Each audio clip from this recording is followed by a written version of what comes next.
Hi, I'm Amy, and trust me, he won't want to miss how this story ends. 3 years ago, life was perfect.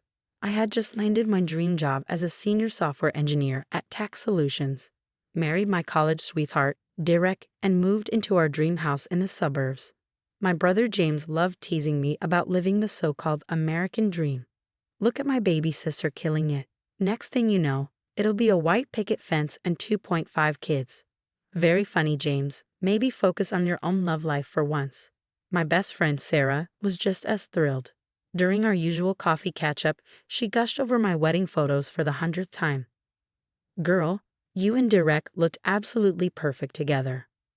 Barbara, my mother-in-law, was just as pleased, though with her, it was more about Derek. Amy, darling, you must let Derek handle the finances. Men are just better with numbers. I nearly choked on my coffee. Barbara, I literally write code for banking systems. Thank God for Emma, Derek's sister. She rolled her eyes. Mom, stop. Amy's probably better with money than all of us combined. If only I had seen the warning signs sooner. It started small. Derek questioning my purchases despite the fact that I earned more than him.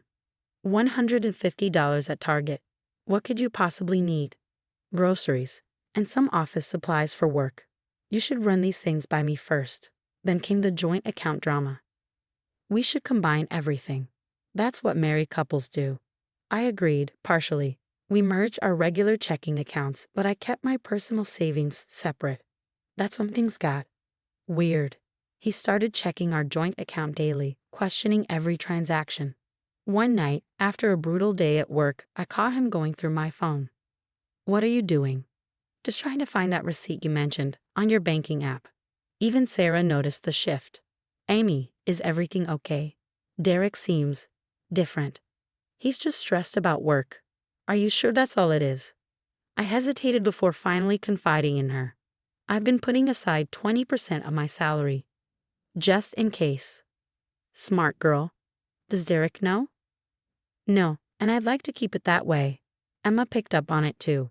During a family dinner, she pulled me aside while Derek was deep in conversation with Barbara. Hey, you okay? I've noticed Derek's been weird about money lately. That obvious. Let's just say I recognize the behavior. Keep your guard up, okay? I had no idea how much worse things were about to get. But at least I had my safety net, $50,000 tucked away where Derek couldn't touch it. Sometimes a little paranoia pays off. Then came the night that changed everything. A quiet Sunday dinner, lasagna fresh out of the oven. And then Derek dropped the bomb. We need to talk about combining all our accounts. We already discussed this. My savings stay separate. Come on, Amy. Don't you trust me? I'm your husband.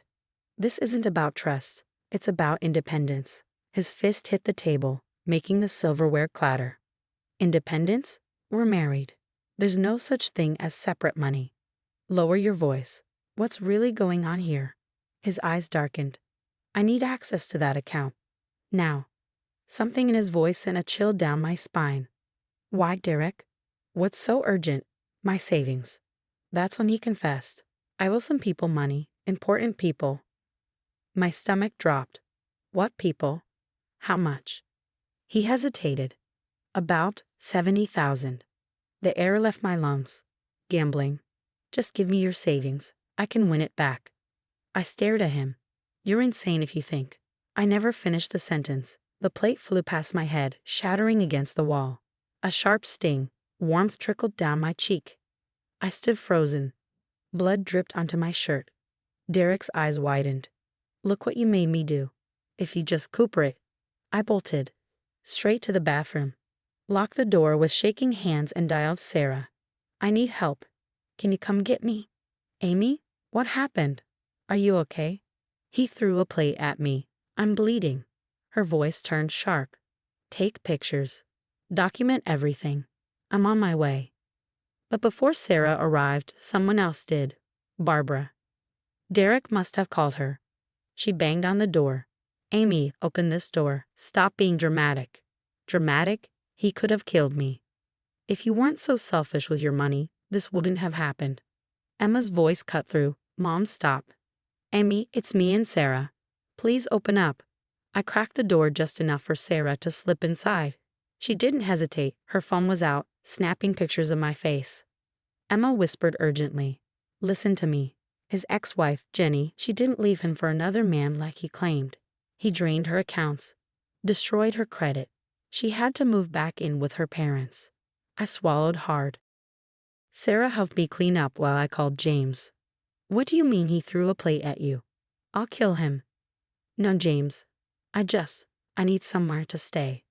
Pack a bag. I'm coming to get you. Sarah glanced at me. He's still out there. Emma and I will handle Derek. You slip out through the bathroom window. James can pick you up at the corner. From the kitchen, Derek and Barbara's voices grew louder. She's overreacting. I didn't mean to. Shut up, Derek. You're lucky if she doesn't press charges.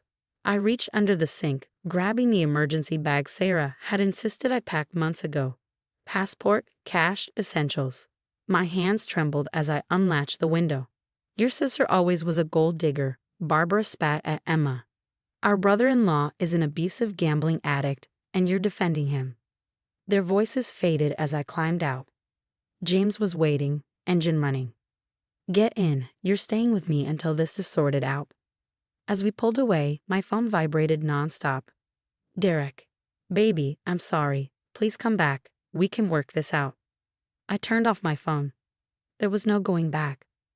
At James's house, my hands shook as I logged into our bank accounts. No. That's impossible. James peered over my shoulder. What's wrong? He cleaned out everything. Our joint savings, checking, even our vacation fund. Almost 40 grand. Gone. James grabbed his phone. I'm calling the police. 2 officers arrived within the hour. Officer Martinez took photos of my face while Officer Chen asked questions. When exactly did the incident occur? Around 6. I have photos, timestamped. Then Sarah and Emma arrived, bringing something else with them. Emma pulled out her phone. I've been documenting Derek's behavior for months. Screenshots, weird messages, recordings of him yelling about money. And look at this. Jenny sent me everything. Bank statements, credit reports, all showing the same pattern of financial abuse. Sarah turned to the officers. Can we submit these as evidence? Officer Chen nodded. Absolutely. This helps establish a pattern. Then my phone buzzed. Barbara. How dare you humiliate my son like this? He provides everything for you, you ungrateful little. Emma scoffed. Mom's telling everyone you're a money-hungry liar trying to ruin Derek's life. She's even calling your job. What? My stomach twisted. Sarah didn't hesitate. I'm calling Mark from HR. 20 minutes later, Mark confirmed new security measures. Derek won't get near you at work. His photo is already distributed to security. You take all the paid leave you need. Work remotely. We've got your back. Officer Martinez returned with paperwork. Here's your temporary restraining order. He can't come within 500 feet of you or your workplace. What about the money he stole? Document everything for your divorce lawyer. Sarah smirked. Already handled. My cousin Anna is the best divorce attorney in the state. She's meeting us tomorrow. Then another text from Derek. You're really getting the cops involved. After everything I've done for you, you're nothing without me. Emma's phone pinged. Jenny says he did the same thing to her. First the control, then the violence. She's willing to testify. James paced, furious. He's been sending me threats too. Says he'll find you no matter what. Officer Chen nodded. Save everything. Each threat strengthens your case. Sarah wrapped an arm around me. We're not letting him get away with this. Officer Martinez spoke. The hearing for a permanent restraining order is next week. Between the photos, witness statements, and his threats, he doesn't have a leg to stand on. Then Emma's phone pinged again. Great. Mom's telling the whole family you're having a mental breakdown and Derek's the real victim. Sarah rolled her eyes. Let her talk. We have actual evidence. I caught my bruised reflection in the window. 3 years of marriage, ending like this. But as I looked at the people rallying around me, I realized something. I wasn't alone. And Derek? He had no idea what was coming. I was finally settling into my new routine at James's house when, bang, bang, bang. The pounding at the door jolted me awake. 2 a.m. Amy, I know you're in there. Just give me 5 minutes. James grabbed his phone. I'm calling 911. You're ruining everything. Derek's voice was raw, desperate. All I need is the money to fix this. Headlights flooded the driveway. Sarah's car. She had been staying over that week. She stepped out, voice sharp. Step away from the door, Derek. Cops are already on their way. Derek spun toward her, rage twisting his face.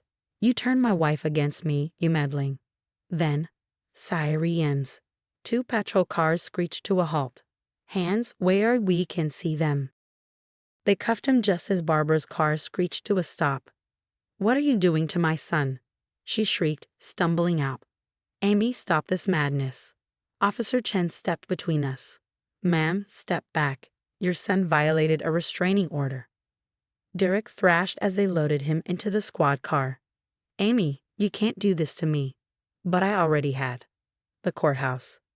The next morning, Anna laid out our case with ruthless efficiency: assault, harassment, financial abuse, violating a court order. He's looking at serious time. Barbara cornered me outside the courtroom, her voice low and urgent. He's your husband, Amy. You can't do this to him. I met her gaze. Like he did to Jenny. Her lips thinned. That was different. Emma stepped between us. Save it, Mom. I'm testifying against him today. Inside, Emma's words cut like knives. He bragged about bankrupting Jenny. Said any woman who wouldn't share her money didn't deserve to keep it. Derek's face turned purple. You're my sister. How could you? Emma didn't even blink. You threw a plate at her head. How could you? The judge wasn't impressed by Derek's tantrum. Mr. Thompson, control yourself, or I'll have you removed. By afternoon, the verdict was in. Derek got 18 months for assault and violating the restraining order. His company fired him the same day. Turns out, they had a zero-tolerance policy for domestic violence convictions. Outside the courthouse, Barbara made one last attempt. He's getting help. Anger management, gambling addiction therapy. Just talk to him. I smiled coldly. Like Jenny talked to him. No thanks. 3 months later, the divorce was finalized. Anna shredded his pathetic attempts to claim my savings. The separate account, never marital property, and with the documented abuse, I got everything. The house, my full savings. Half of what he stole from our joint accounts. Sarah hosted a freedom party at her place. James, Emma, even Jenny came. Sarah lifted her glass. To Amy, who saved herself and got justice. Jenny hugged me tight. Thank you for doing what I couldn't. You survived him. That's what matters. Emma glanced at her phone and laughed. Mom's posting Bible quotes about forgiveness again. James smirked. How's Derek enjoying prison? His cellmate doesn't appreciate his temper tantrums as much as Mom did. Laughter filled the room, warm and unshakable. I looked around at the people who stood by me. My brother, who gave me shelter. My best friend, who never doubted me. My sister-in-law, who chose truth over family loyalty. Jenny, whose warning helped save me.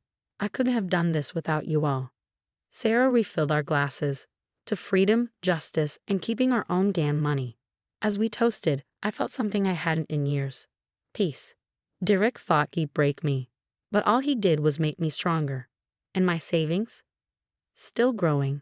Still mine. And now completely untouchable. Because sometimes the best revenge isn't revenge at all. It's living well. With a restraining order and a great support system. What would you do? If you discovered your spouse was tracking your finances and hiding a gambling addiction, how would you handle it? Was Amy right to keep her savings account secret from the beginning, or should married couples always have complete financial transparency? Let's talk in the comments. I'd love to hear your thoughts. And if this story resonated with you, don't forget to like, subscribe, and hit the notification bell to hear more real stories about overcoming toxic relationships.